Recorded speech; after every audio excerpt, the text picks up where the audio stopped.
En séjournant au fond des eaux durant des siècles, certaines pièces archéologiques, une fois remontées en surface, renaissent pour la seconde fois de leur existence. Comment ne pas rester insensible à ces vestiges chargés d'histoire, la nôtre, et celle de toute une région? Précieuse fenêtre sur un passé qui fascine, le musée départemental de l'art antique abrite, protège et restaure des découvertes sous-marines exceptionnelles, retrouvées dans les profondeurs du Rhône à Arles, comme cette statue en bronze d'un homme barbu aux mains liées, objet de toute mon attention. Face à cette merveille artistique, mille et une questions s'entrechoquent dans mon esprit. Qui est-il? Combien de temps a-t-il passé dans l'eau? Est-ce un dieu, un guerrier, un esclave?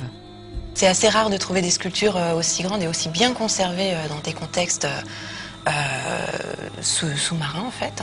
Et donc elle représente un homme qui est entièrement nu, agenouillé, les mains qui sont placées derrière le dos mais elles ne sont pas liées. Donc il n'est pas totalement soumis.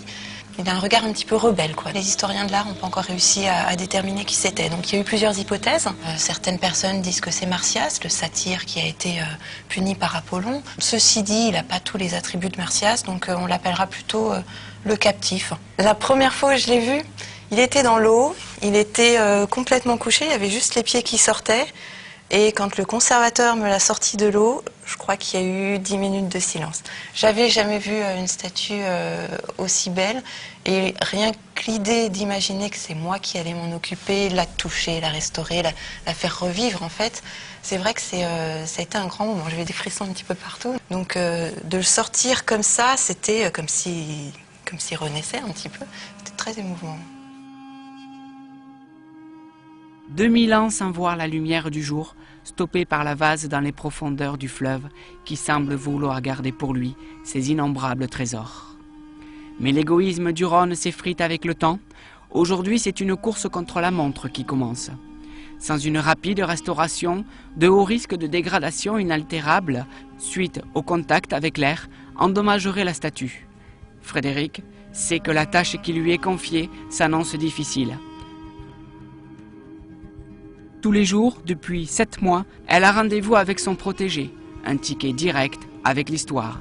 C'est émouvant de savoir qu'il y a 2000 ans, des personnes ont pu faire ce genre d'œuvre aussi parfaite. C'est un bronze qui est parfait. En France, je ne sais pas s'il y en a tant que ça, hein, des œuvres de cette qualité, des œuvres antiques en bronze. J'ai la chance de pouvoir toucher les œuvres. Hein. Pour travailler, il faut bien sûr que je les touche. Donc c'est vrai que j'ai un ressenti particulier avec les objets que je restaure. Que ce soit un clou romain ou que ce soit une sculpture comme ça, je travaille beaucoup avec le toucher. Oui. C'est une façon pour moi de me rapprocher un petit peu plus des personnes qui ont imaginé cette statue, qui l'ont conçue, qui l'ont fabriquée, qui l'ont mise en place. C'est retourner vers le passé en fait. Une fois sa restauration achevée, elle attendra sagement dans un coffre, sans doute aux côtés du buste de César, un espace de choix au sein d'une future exposition. Il pourra alors sans modération raconter à celles et ceux qui lui prêteront l'oreille ses passionnantes aventures. Malheureusement, une vie humaine ne suffira pas pour en connaître la fin. Faisons donc confiance à la future génération qui saura sauvegarder, on l'espère, cet extraordinaire patrimoine antique.